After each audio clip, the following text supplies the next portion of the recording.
Después veamos la Revolución Rusa y el stalinismo. Y el stalinismo también. Aquí es un trabajo de equipo, entonces vamos a hacer más fácil. Porque yo digo, revolución. Bueno, la Revolución Rusa, sus antecedentes tenemos acá. Sus antecedentes eran, bueno, Rusia era un imperio, era un gran imperio, y tenía un inmenso territorio que estaba en Europa y Asia. Se basaba en la economía agrícola, en los cultivos de cereales, y no tenía desarrollo industrial, que era gobernado por una monarquía absoluta, en manos del Estado.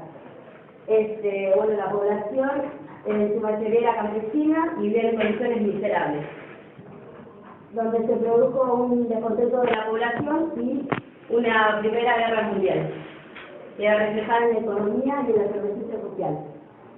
Bueno, a fines del siglo XIX, principios del siglo XX, el 85% de los habitantes de Rusia eran todos campesinos, y el resto se dividía entre la monarquía, digamos, y un cierto feudalismo.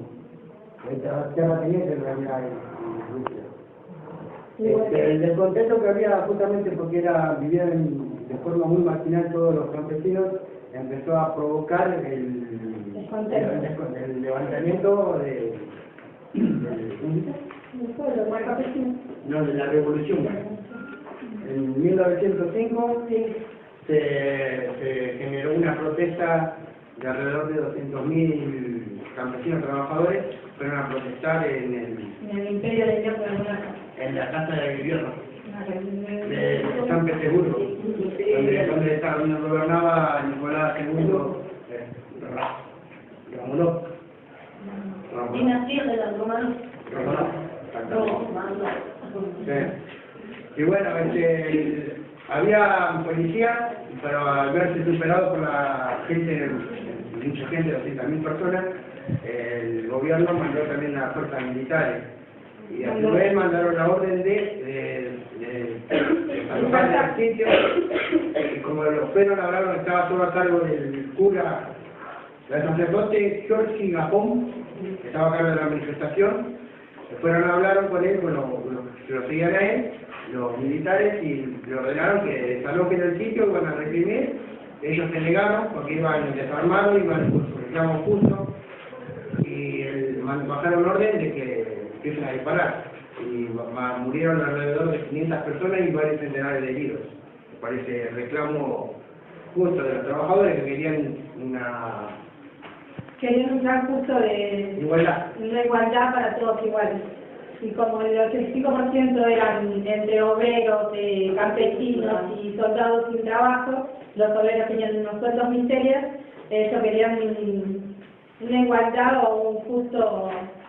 Al siguiente día de esta masacre, al siguiente día el pueblo, para la nación rusa en sí, hubo obviamente todos indignados y hicieron una huelga general donde se dividieron casi todas las personas, todos los trabajadores. Ahí cuando se adhirieron también se adhirieron los marineros, los de la nave Potemkin. El acorazado Potemkin. Hay películas. Sí.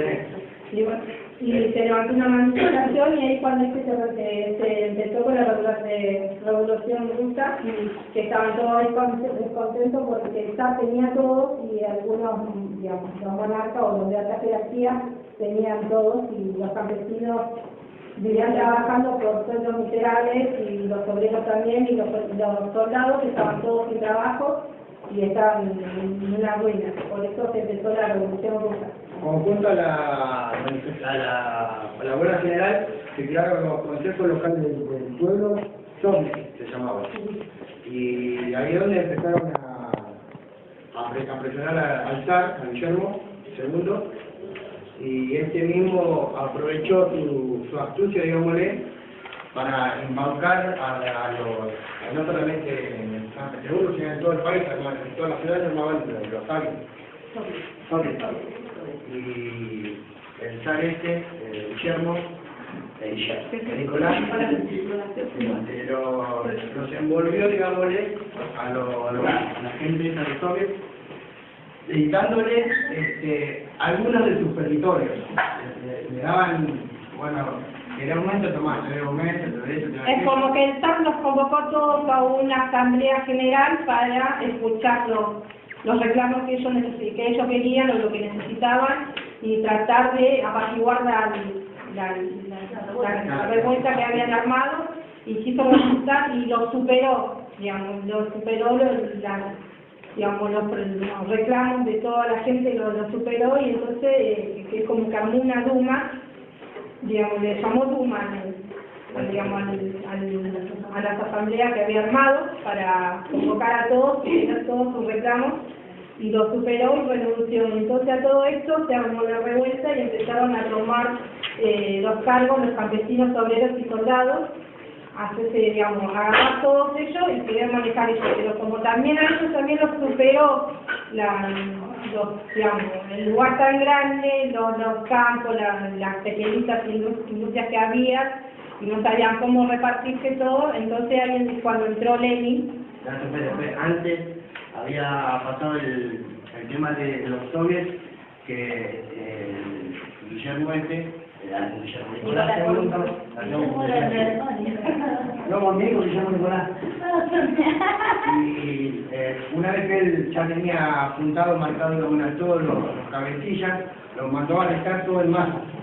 Lo mandó a buscar a todos los cabecillas de los soviets, y tras eso después los mandó a matar a todos los tipos ahí. Y en Moscú se estaba iniciando, la capital soviética, se estaba iniciando una revolución armada.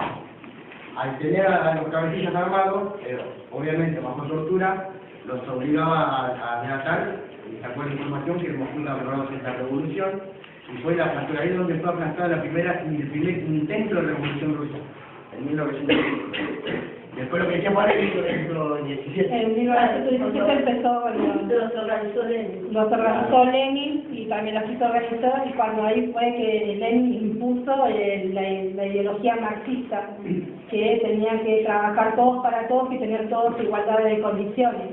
Pero también lo superó, porque al tenerlos todos en igualdad de condiciones, no pudo establecer quién tenía más, quién tenía menos, y digamos, hicieron cargo de las tierras y no pudieron avanzar. El campesino que tenía la tierra vendía o no vendía, o después empezó todo bajo las leyes también mismas de los bolcheviques, que a los terratenientes, que eran digamos, como los feudales, les sacaron, les apropiaron todas sus tierras, y las tierras se las repartieron a los campesinos.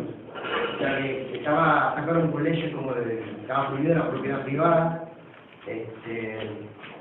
Las empresas estatales, barcos, todo el transporte, todo era todo del Estado. Todo era estatalizado por el zar. Y yo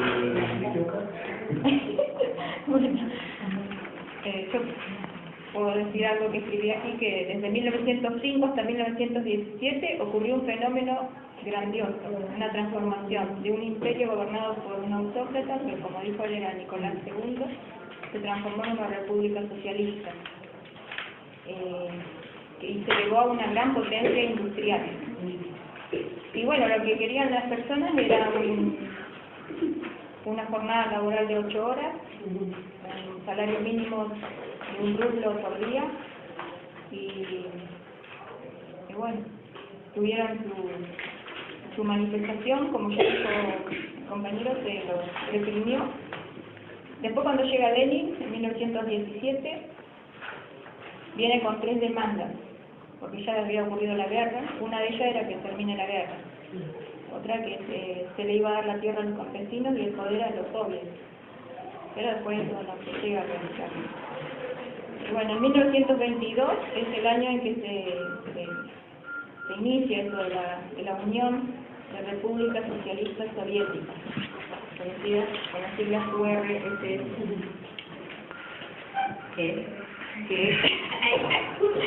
Bueno, entonces Lenin estaba, yo te voy a leer un documento.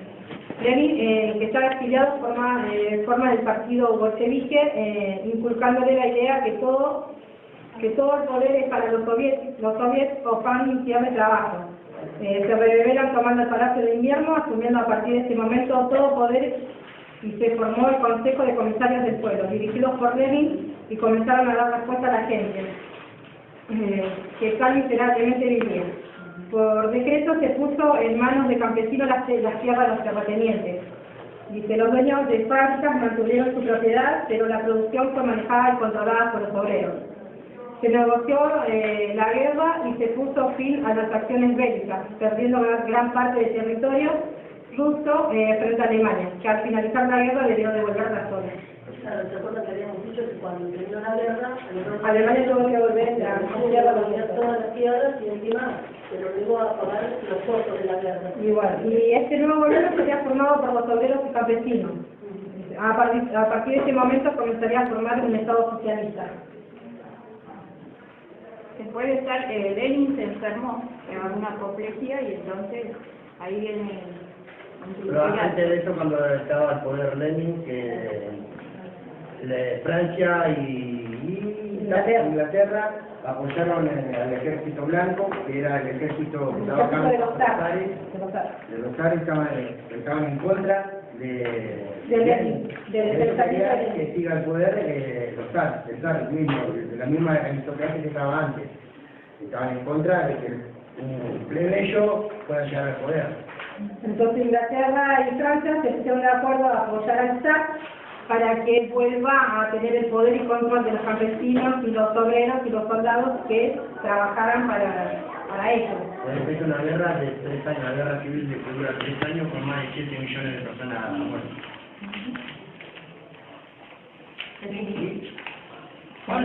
¿Algo más? ¿Y cómo, qué pasó con Stalin? ¿Algo más? Bueno, cuando se forma Lenin, se forman triunviratos. El segundo en poder a Lenin era Trotsky, uno de ellos, Stalin y otro más. Pero Trotsky es derivado a México, lo manda a exiliar a Stalin y con el tiempo después lo manda a matar. Entonces ahí comienza... Porque tenía el mismo pensamiento de Lenin. Trotsky era justamente hacer el segundo de Lenin, tenía el mismo pensamiento, la misma ideología marxista de los dos. Y sin embargo Lenin, Stalin, él decía que uno para afuera seguir ese mismo pensamiento, pero no lo seguía, porque tú, como vas leyendo, ¿no?, estudiando, te das cuenta que lo que el chabón de boca para afuera decía un discurso, pero sin embargo con su acto no lo acompañaba. Porque el marxismo y el comunismo que él promovía. Claro, no era de levantar y apoyar al obrero, lo que él hacía era justamente todo lo contrario. Doblegarlo y pisotearlo y exprimirlo a mano poder. Por eso que mismo el chabón decía una cosa de... Claro. Iba de chabón. En cambio, Lenin, ¿qué quería? Una revolución socialista y progresiva. Que fuera igualitaria para todos. El marxismo. Que sea un gobierno del pueblo gobernado por el pueblo. Claro. Simplemente. Y Lenin dijo que Stalin era un hombre violento, intolerante, fue escrito en su testamento, entonces esperaba que eligieran a otra persona para que continuara con este programa, pero no fue así, ¿no? Stalin gobernó a la nación desde el 1924 a 1953 y lo hizo con los planes quinquenales desde el principio, ¿no? ¿Cuánto duraban los quinquenales? Hacían como los 5 años. ¿Y qué era la NEP? La NEP. La nueva economía,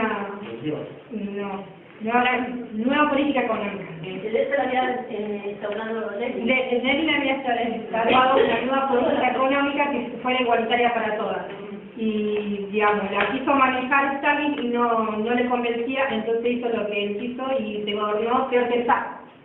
Porque si los campesinos y los obreros estaban en contra del zar, Stalin fue peor, porque el que estaba en contra de él lo mandaba a matar o había armado el ejército rojo para ir a traerlo y armó un gulag, un centro de concentración para que, digamos, el que estaba opuesto, que se oponía a él, lo llevaban al campo a hacer trabajos forzados sin ningún beneficio, y el que no trabajaba lo mataba. Claro, era trabajar o morir.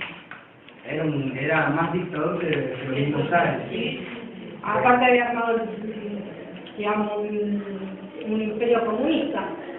Se hacía y se decía lo que él pensaba y lo que él decía. Pero el que estaba opuesto lo mataba. No comparte la ideología comunista realmente, porque la ideología comunista no era lo que Lenin planteaba o hacía ver. Nada que ver a Stalin, era todo lo contrario. Nada que ver. La ideología comunista es otra cosa. Hasta mataba a los mismos compañeros de él que estaban en contra de lo que él pensaba. Y así tuvo muchos años hasta que... Tenía prohibido que se fue un gobierno muy nefasto y muy oligárquico, digamos, así en la palabra. Porque, digamos, también se avanzó en muchas cosas, porque a los campesinos también les mandó a hacer trabajo y no le dejaba lo justo y necesario para comer, porque pasaban a recolectar todo lo que los campesinos hacían para los soldados. Y los campesinos se opusieron también porque no dejaban tampoco ni para ellos, ni para beneficio ni ganancia de ellos. Tenían que trabajar y trabajar nada más. Entonces, quedaron peor que con el SAR. Va en contra de la ideología comunista porque la ideología comunista es que sean todos por iguales, pero estoy por iguales para arriba, no estoy iguales para abajo. Si vos tenés 200 mangos, yo te puedo sacar 100 a vos para darle 100 a los demás. Vos tenés 200, yo voy a hacer lo posible para que esa otra persona tenga también 200 pesos más y sean los dos iguales arriba. Y no los 2,5 mangos abajo. Ahí donde el chabón se confundía mucho, pero con la energía que él tenía en su mentalidad. Era y es ahí cuando él, toda su ideología, armaba los planes quinquenales y armaba las industrias, y cada 5 años tenían que armar proyectos y armaban industrias, trajeron la industria eléctrica, empezaron a hacerse de muchos armamentos, por eso fue la primera ¿cómo es? Industrialización más grande y enviarlo a todo el mundo. Y él quería llevar esa ideología a todo el mundo. Y ahí es cuando empezaron, digamos, de las partes de afuera a ponerse en contra de esa ideología. Se expandiera para todo el mundo, ideológicamente. Por eso justamente ahí que Stalin, al chabón, al Stalin, sea lo que sea, hasta el día de hoy está estudiado por muchos sociólogos, historiadores políticos, el crecimiento que tuvo la Unión Soviética en el gobierno de Stalin jamás fue superado por el crecimiento en el gobierno de él, jamás ningún país tuvo el crecimiento tan rápido como lo tuvo la Unión Soviética.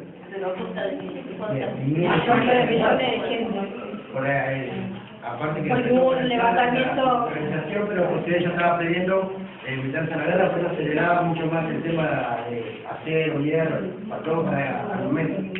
Por eso se adueñó de los, digamos, de los campos, hacía trabajar a todos los campesinos y a todos los obreros en hacer cosas, a los obreros en fábricas para hacer armamento, a los campesinos para que hagan, digamos, la mantención agrícola, para darle de comer a todos los soldados, y tenía más de 3 millones de soldados, y para establecer lo que él quería, murieron casi más de 7 millones de civiles en esta guerra, y la Rusia quedó muy devastada, y el que se quedó sin nada, también moría mucha gente de peste y hambre. Por supuesto, porque no había quien trabajar a la tierra, porque los trajo todos a trabajar a las industrias. A las industrias y a los armamentos. ¿Quién trabaja a la tierra? ¿Preguntas? ¿Alguna pregunta que quieran hacer a sus compañeros? Está muy completo. Muy completo. Sí, bueno. Muchas gracias. Bien.